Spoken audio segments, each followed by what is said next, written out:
Tonight at 6, a woman is killed after a hit skip in Euclid. And for years, that victim has said she was one of the first victims and survivors of serial killer Anthony Sowell, who was convicted of raping and killing 11 women back in 2009. Anthony Sowell is the first tragedy. This hit and run that killed her is the second. And we just asking for the public to give us some help, to help Vernice Crutcher and the family get some justice. Although Cleveland police and prosecutors have said for years that she was not one of the Imperial Avenue victims and that someone else attacked her, her family still believes she was. News 5's Amanda Van Allen spoke with the victim's family today. I spoke with the family of Vernice Crutcher today, and they tell me she was never quite herself after she was allegedly attacked by Anthony Sowell. Now, they tell me she went into a deep depression after she became disfigured from that attack.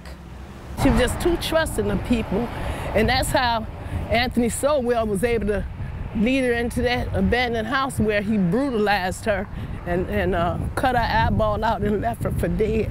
Vernice Crutcher's family sobbed as they recalled her trauma. They say Crutcher was one of the first victims to survive an attack from Anthony Sowell, the so-called Cleveland Strangler.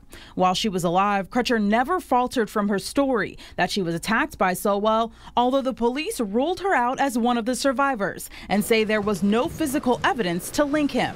C.D. Newton wrote a book all about Crutcher, claiming that she indeed was a victim. According to the Ohio Constitution, the rights of a victim of crime is to be treated with fairness, dignity, and respect. Throughout this entire process, she did not receive that.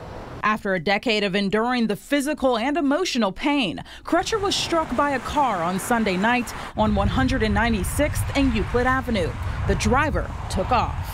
We seen a lady lying on the ground, so I'm like, stop the car, immediately stop the car, stop the car. Keandra Whitlow tried to save Crutcher with her CPR experience, but by the time she got across the street, EMS had already arrived. She's gurgling blood at this point. I love my auntie a whole lot, and for her to be taken out that way, you know, it's really hurting.